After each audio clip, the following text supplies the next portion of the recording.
स्वागत है दोस्तों, आप सभी का हॉरर जंक्शन में। आज हम आपको सुनाने वाले हैं भानगढ़ किले की सबसे डरावनी रात, एक खौफनाक सच। क्या आपने कभी भारत की सबसे डरावनी जगह के बारे में सुना है? एक ऐसी जगह जहां रात में जाने की सख्त मनाही है, जहां लोगों ने अजीबोगरीब घटनाएं महसूस की है और जहां से कोई भी रात गुजार कर जिंदा वापस नहीं आया। जी हाँ, हम बात कर रहे हैं भानगढ़ किले की।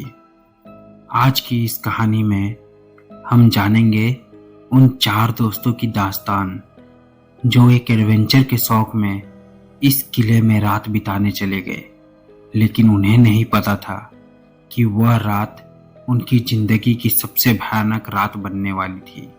रवि, निखिल, सिम्मी और आर्यन, ये चारों दोस्त बचपन से ही एडवेंचर के दीवाने थे। उन्होंने कई डरावनी जगह पर रात गुजारी थी, लेकिन इस बार उन्होंने चुना भारत का सबसे डरावना किला, भानगढ़। जब वे किले के बाहर पहुंचे तो उन्हें एक बुजुर्ग आदमी मिला जिसने डरावनी आवाज में कहा, बेटा मत जाओ अंदर, वहां जो जाता है वो वापस नहीं आता। हमने कई लोगों को वहां जाने के बाद पागल होते देखा है। लेकिन चारों दोस्तों ने हंसते हुए उनकी बातों को नजरअंदाज कर दिया और किले के अंदर दाखिल हो गए। जैसे ही वे किले के अंदर पहुंचे, सिम्मी ने धीरे से कहा, मुझे यहाँ कुछ अजीब सा लग रहा है। तभी निखिल ने अपने मोबाइल का कैमरा ऑन किया और वीडियो रिकॉर्डिंग चालू कर दी। लेकिन जैसे ही स्क्रीन पर देखा, वहां एक धुंधली परछाई थी। तभी निखिल ने कहा, ये क्या था? निखिल ने डरते हुए कैमरा हटाया, लेकिन वहां कुछ नहीं था। चारों ने इसे अपना भ्रम समझकर आगे बढ़ना जारी रखा, लेकिन यह उनकी सबसे बड़ी भूल थी।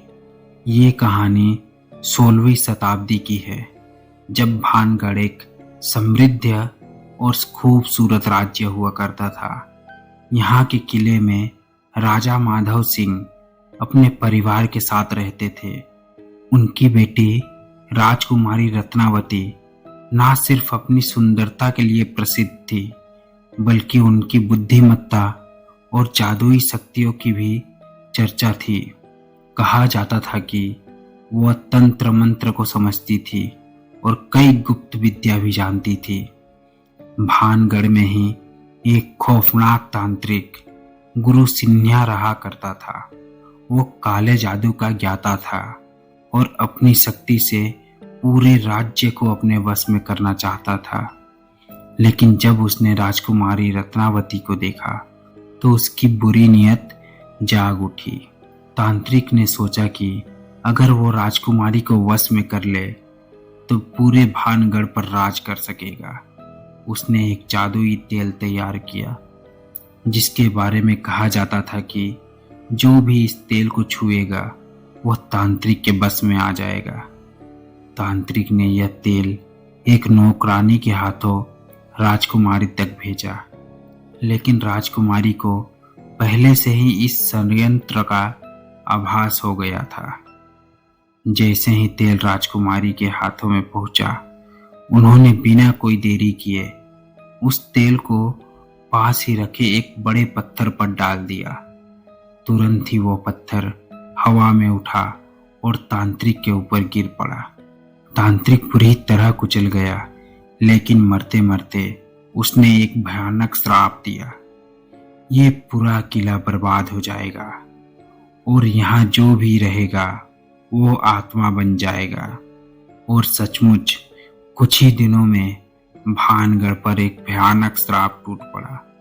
राजा युद्ध में मारे गए, राजकुमारी रहस्यमय परिस्थितियों में लापता हो गई और पूरा राज्य वीरान हो गया।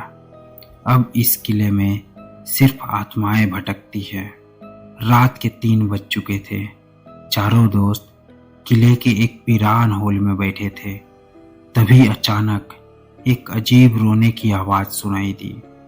एक लड़की की रोने की आवाज। आर्यन ने कांपती आवाज में पूछा, क्या तुम लोगों ने भी सुना? तभी दीवारों पर खून से सने हाथों के निशान उभरने लगे। सिम्मी चीख पड़ी, भागो यहाँ से।